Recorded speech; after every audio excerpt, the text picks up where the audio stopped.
Mental health with an India lens. Real stories, real conversation, real On the talk. 23rd of January, though, I sat in my Bombay flat reading 7 books. Thank you for joining us on Health Collective Talks. My name is Amrita Tripathi, and I set up the Health Collective 4.5 years ago, in fact, to talk about mental health and mental illness from an India lens. And in this series, we'll be speaking to people who want to share some of their journey, share lived experience, lessons learned, and even interesting projects that are going on in India when it comes to mental health and mental illness. And in fact, today I'm delighted to be in conversation with Arjun Kapoor, who is joining us. Arjun, thank you so much for taking the time to be here. And Arjun is a program manager, for those of you who don't know him, a program manager and research fellow at the Center for Mental Health Law and Policy at the India Law Society in Pune, a trained lawyer and psychologist, and he currently co-leads some of the center's projects and works with a range of stakeholders on the implementation of the Mental Health Care Act, youth suicide prevention, and policy reform for mental health. So Arjun, that's quite a lot you have on your plate, and quite a lot we want to unpack with you. Thanks a So, ton, Amrita. Thanks a ton for having me over. it's great to have you here. Arjun, I do want to start by asking you a little bit about your own journey when it comes to mental health and illness in India. What sparked your interest in this? And of course, as much as you're comfortable sharing, that you'd want to share with listeners. Sure, I'm sort of happy to talk about it. So as you know, Amrita, I'm actually a lawyer. I completed my undergrad in law, and I went on to work with the Supreme Court for about 6-7 months as a law clerk, and then I sort of moved to Gujarat, where I was working with a human rights organization on developing social legal interventions with marginalized communities in Gujarat. So that's really my background. That's where I'm coming from. But the interesting thing is that while I was working in Gujarat, I was spending a lot of time with communities, with individuals who were in some way or the other experiencing adversities of different kinds. And some of our work was about making the legal system more accessible to them, to be able to address some of the issues that they were dealing mostly in terms of their civil, political, and socioeconomic rights. And during my time there, it was really interesting, building relationships with people, trying to, get to know them better and understand their lives better. One sort of got a better insight into how people think, feel, behave, and how a lot of their, their mental health or their psychological lives are determined by the conditions that they live in. So that was really, in terms of the professional exposure that I had, which really led me to sort of exploring the whole idea of psychology and mental health in the Indian context, given that we live in such an inequitous and diverse society. But on a more personal front, I think I have to say it was also my own sort of journey in experiencing and dealing with anxiety and my relationship with anxiety. I think all of us at some level or the other experience some kind of distress or stress at any point in time in our life. And for me, particularly in terms of just dealing with my own anxiety issues and my journey of sort of having to sort of understand how a lot of my own sort of psychological experiences or my own sort of mental health experiences were so heavily determined by my life situations or my own personal journey or the conditions or the situations that I was living in.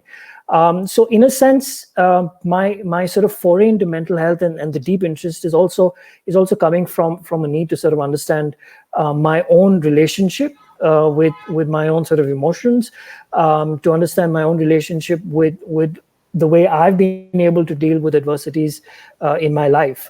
And I think that's particularly important because we also live in a society where, we really never speak about emotions. It's difficult to really to sort of be in touch with your vulnerable side and share it with others in society.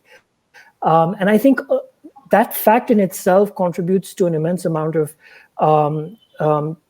lack of access for people to access support.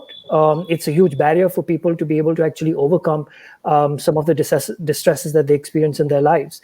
And I think it's important in some way or the other, for me, it was important rather to sort of enter this space and kind of engage with the idea of mental health, not as something which is just seen purely in a clinical context, but also to understand mental health as something which is really about writing the narrative of our own lives in the context that we live in, and being able to negotiate those everyday experiences of stress, distress, anxiety, loss, grief, shame, guilt, for whatever reasons those may be, and to be able to sort of craft a narrative and to be able to live that narrative for our own selves in a way that we feel meaningful and productive.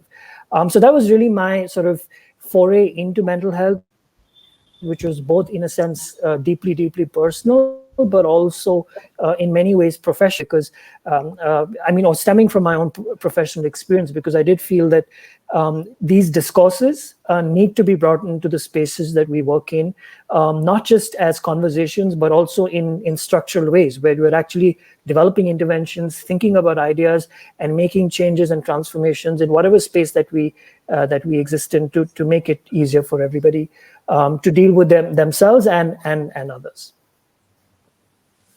No, that's really profound, and thank you for sharing that. I definitely will come back to some of what you've just said as we look to unpack. One thing you've always highlighted is that context is so important. That we need to have a rights-based approach. Also, we can't just have, like you said, these conversations in certain bubbles, I suppose, and think that our work here is done.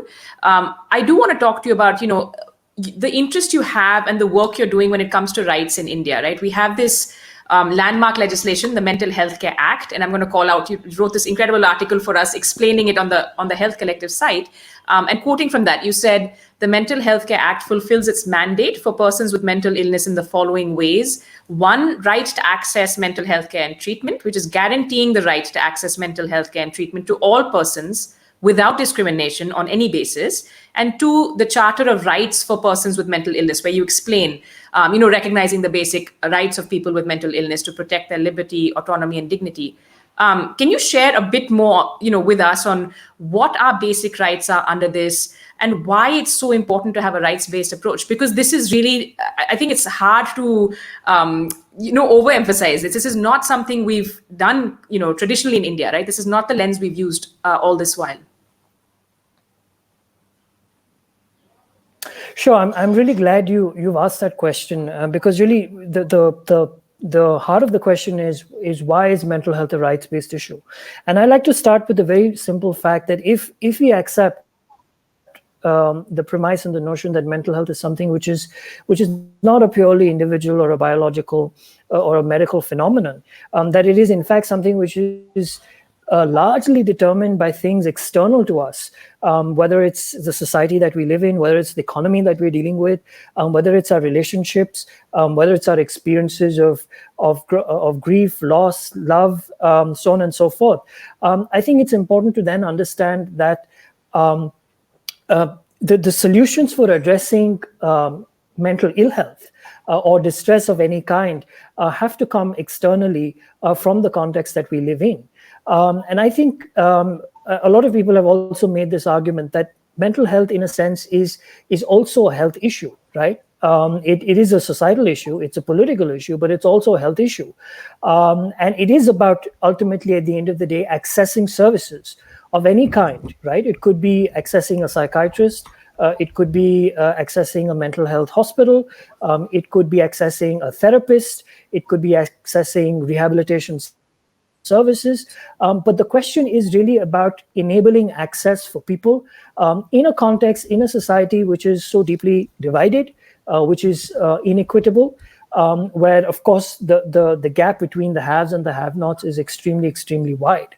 And when we speak about that kind of a context, I think it's important to understand that the state then has a very, very important role in providing those services, in providing access for people who otherwise don't have access to it or don't have the means to be able to access it. And I think that's really critical when we speak about a rights-based approach, because a rights-based approach essentially says that every citizen in a polity or in the nation has a certain right, and then of course there is a duty holder, which means that there has to be somebody who has a duty to ensure that particular right, that the person or the citizen can enjoy that right, in which case it's the state. Which is why it's very important to understand that mental health is just not an issue of how one's being able to deal with one's own sort of psychological experiences, or the context that they're living in, or the distress or the stressors that they're having to deal with in their lives. But it is as much an issue of being able to access services which can help you cope and deal with some of these issues.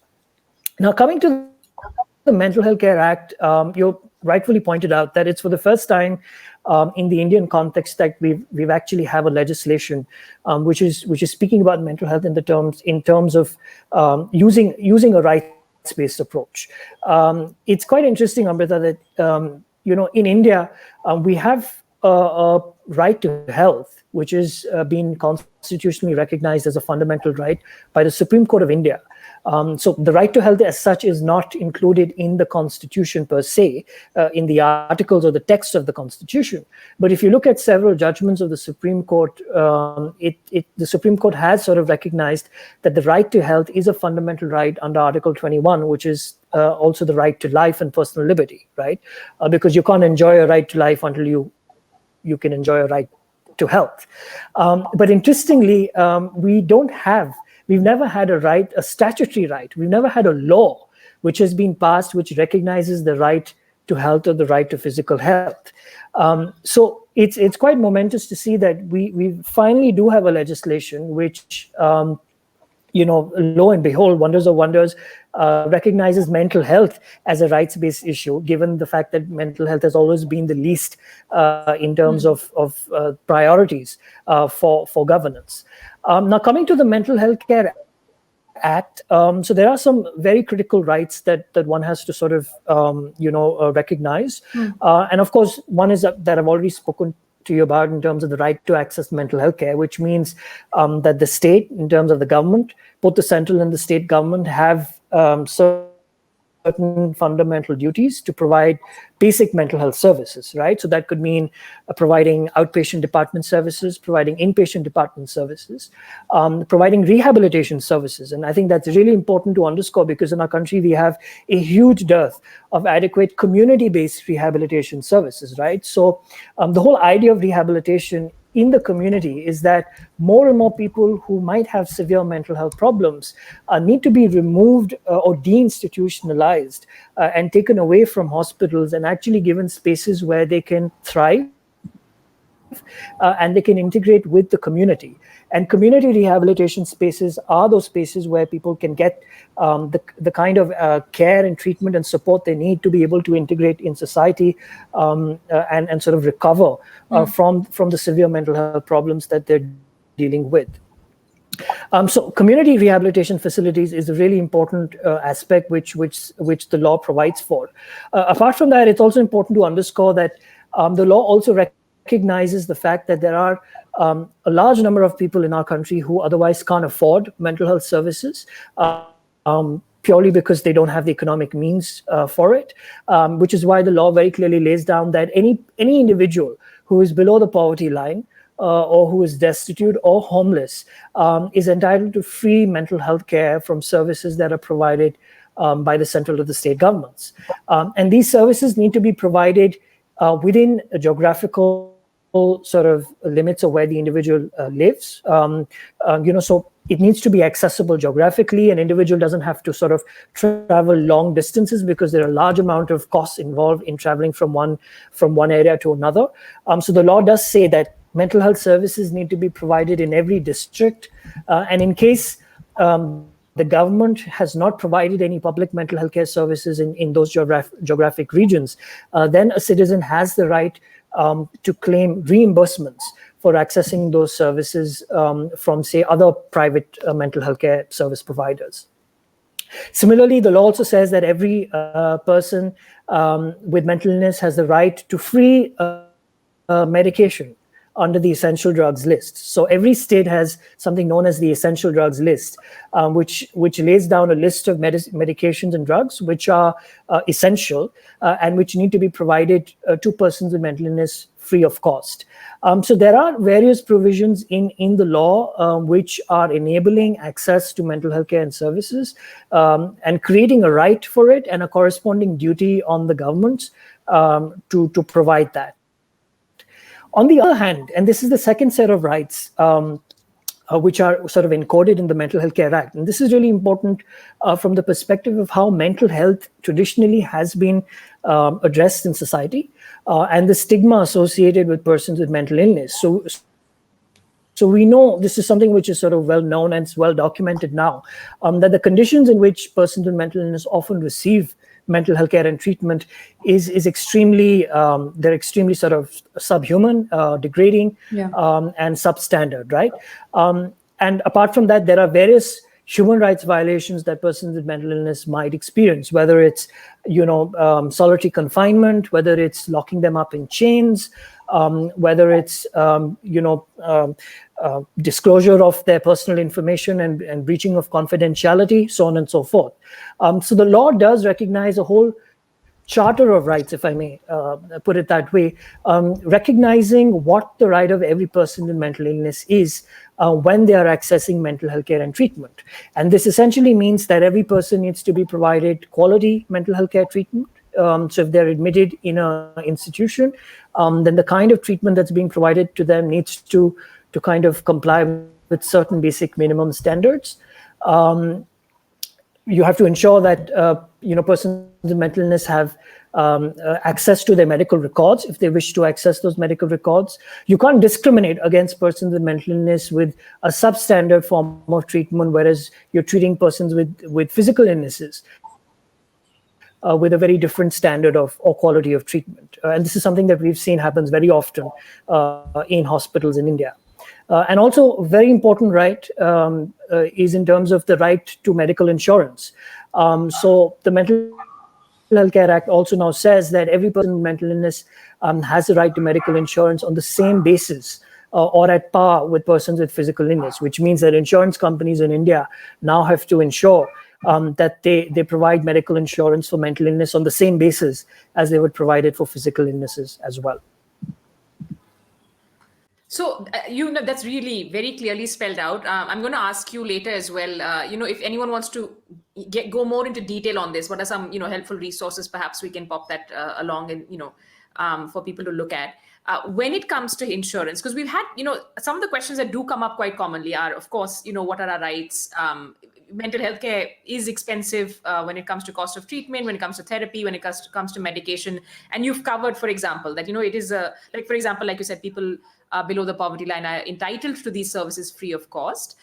When it comes to the legislation on insurance, right? What have you learned so far in terms of how that's being implemented? And of course, if it's still early days, because I think people are still doing some research into this, how is that playing out across the country? Sure. So as far as the insurance bit is concerned, Amrita, so like I said, the Mental Health Care Act lays down a particular standard. It says that medical insurance needs to be provided for mental illnesses on the same basis as is provided for physical illnesses, which essentially means that till date, insurance companies would usually include mental illness as an exclusion criteria in their health policies, which meant that if a person had a mental illness in many cases, or if they wanted to access insurance benefits for their mental illness, they would not get access to it. But now with the passing of the Mental Health Care Act, in fact, the Insurance Regulatory and Development Authority has also issued a notification to all insurance companies saying that they have to amend their insurance policies to ensure that persons with mental illness can access insurance benefits on the same basis as physical illness. Now, usually in India, health insurance policies usually cover insurance benefits for hospitalization or inpatient services and certain daycare procedures which are involved.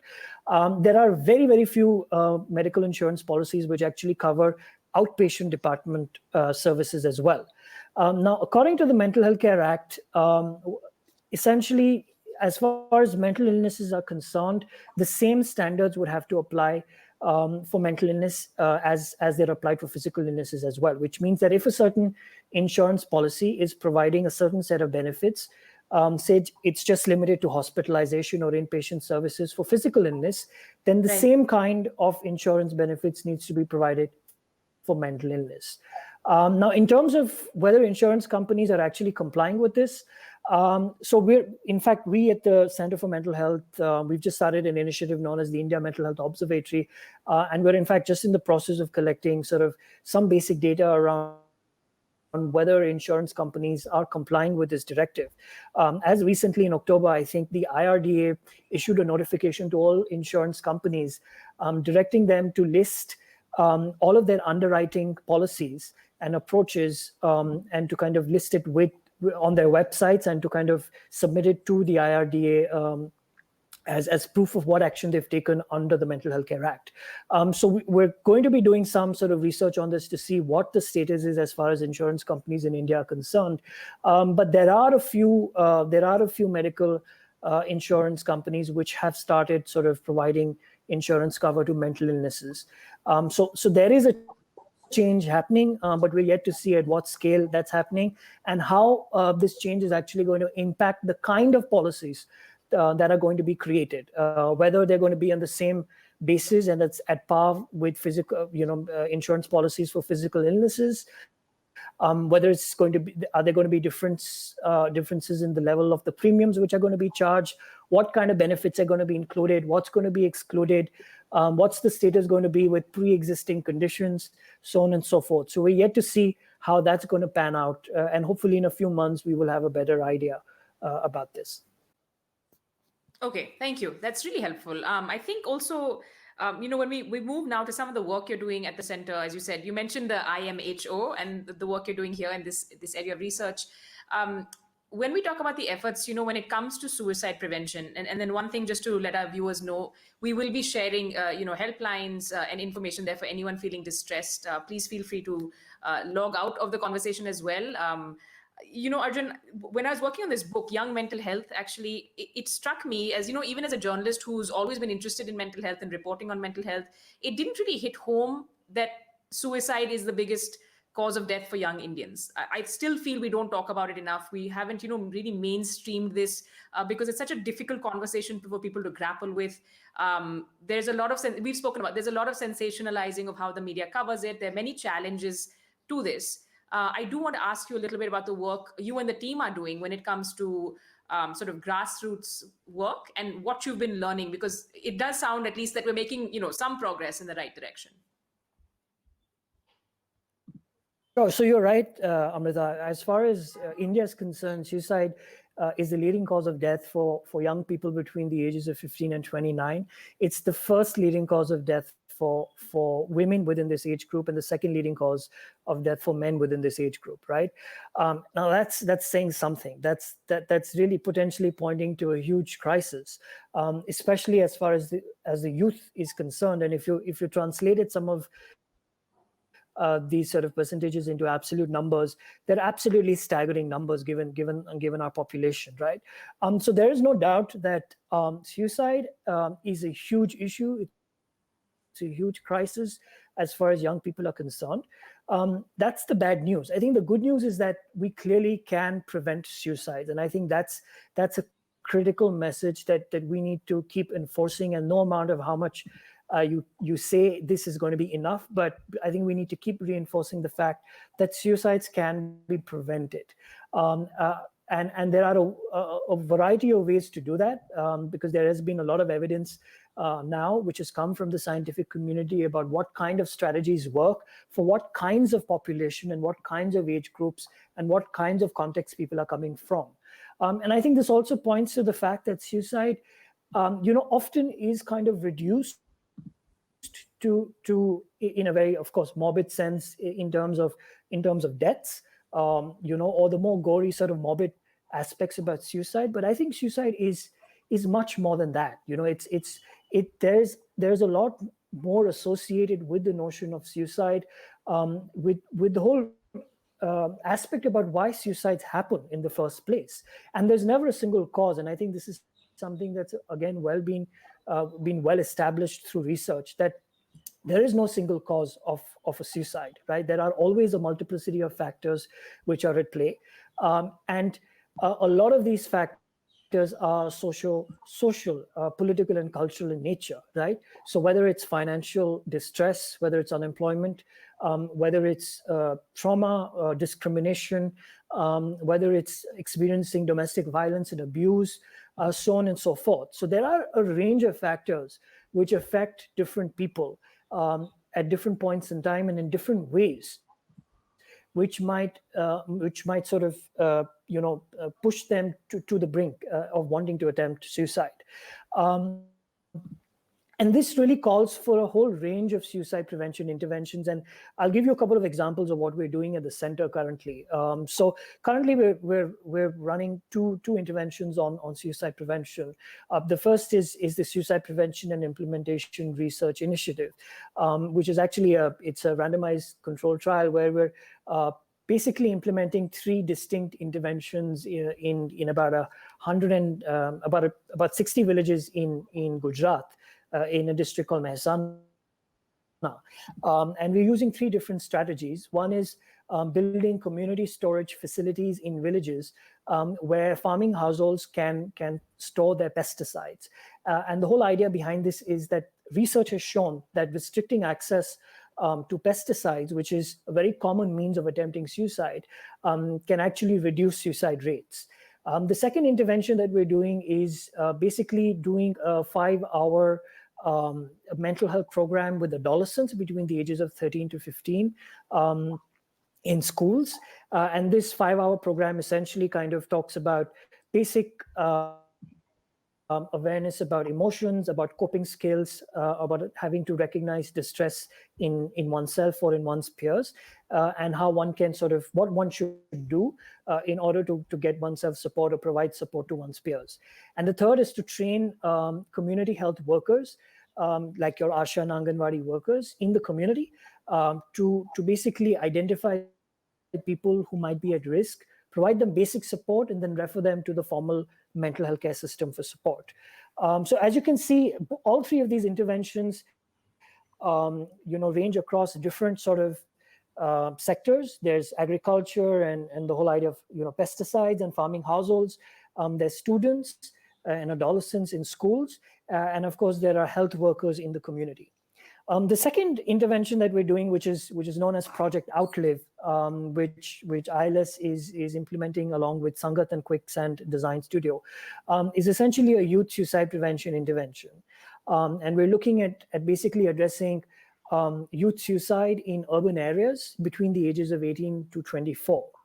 And what we're trying to do through this intervention is essentially work with young people themselves within this age group to co-design a public campaign around suicide prevention, and basically, kind of develop messaging and campaign materials for young people to access, specifically on suicide prevention, which might be specific to their own context. The other thing that we're doing is we're also developing a peer support model, which is basically to train young students, college-going students or youth leaders between the ages of 18 and 24, and train them as peer counselors, so that they can provide basic suicide prevention support to any young person who's in distress through a chat-based app. Right, and the whole idea around this intervention is peer support, which is to say that young people often are more comfortable reaching out to people from their own sort of context or their age groups, or people who share similar interests or a similar background. And in many cases, young people also find it more comfortable to reach out to, say, an anonymous person on a helpline or a chat-based platform, because that provides a safer space for them to be able to talk about what they're going through. And the important thing about this intervention, Amrita, is that we're using a co-design approach, which is really to work with young people themselves, to go out there, listen to what their experiences are, right? To listen to what their own ideas of distress are, what are the things that trigger them and affect them, what what are the ways in which they can actually address some of these stresses in their life, and what kind of support would they like to receive from people around them. And the idea in that sense is, again, to kind of reach out to a spectrum of youth across different communities, specifically youth who are coming from marginalized spaces, who don't have access or the means to access suicide prevention or mental health services. And I think that's really important, because in a sense, we're also trying to now democratize the conversation around suicide, right? And to demystify it, and to really kind of to kind of rescue it from this space which is extremely dark and morbid and tabooed, right? Where people feel very scared or very fearful or apprehensive about addressing or talking about something like suicide. And what we want to do is to say, listen, it's okay to talk about suicide, and we need to talk about suicide. Because the more we talk about it, the more we're going to be able to find ways collectively in our own context to address it. And that talking about suicide doesn't mean that we're actually necessarily, kind of triggering people or compelling them to, or putting ideas in their minds about it, right? We're actually giving them the space to open up about what they might be going through. And we're also giving space to others to reach out to people who they might think are in distress, right? And to equip them and empower them with some basic skills so that they can also provide support, and not have to run to a therapist or a psychiatrist or a psychologist every single time. Because frankly speaking, we don't always need an expert to address some of the issues that we're going through. I think we have experts all around, just in terms of our own lived experiences of people who live in communities and engage with groups. And I think there's a huge amount of expertise to be tapped into there. And more often than not, that is something which is most effective, especially for interventions which involve some kind of a therapeutic alliance between a person who is experiencing immense distress and might be feeling very apprehensive or scared to talk about it because of the repercussions of what they might have to face if they open up about what they're going through. There's so much to unpack in this conversation, Arjun. I thank you, for sharing, what you're also working on, as well as where it's coming from, where the narrative is moving, and where we all need to actually play a role. As we wind down this conversation, I think it would be great to have, if you can think of, there are many thoughts, but one thing you would like people, as a call to action, or you'd like people to take away from this conversation, whether it's a myth, whether it's to do with anxiety, suicide prevention, any of the work that you've been doing over the last few years, what's one thing you wish people would take away from this conversation?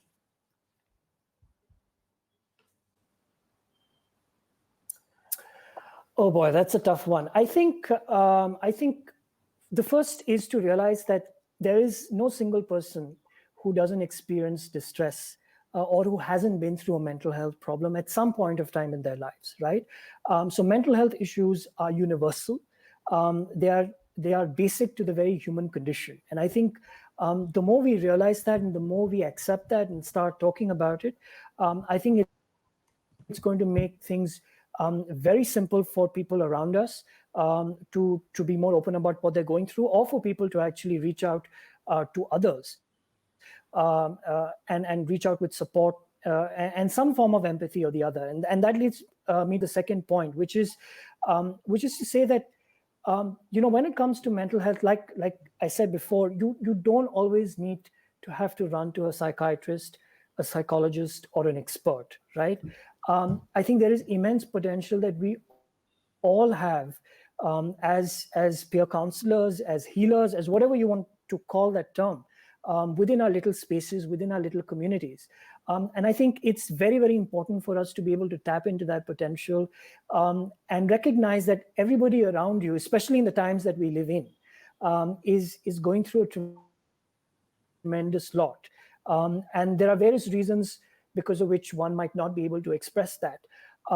But to remember that mental health problems, and for that matter, suicide, are things which can be managed. They can be, you can, deal with your mental health issues. You can prevent suicides.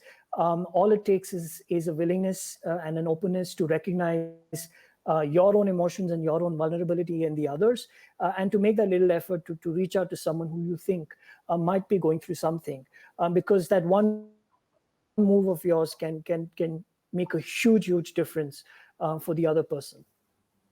That's beautiful. And I think that's something we can all, action, as we love to say, right? Like there's something we can all put into action in our day-to-day lives.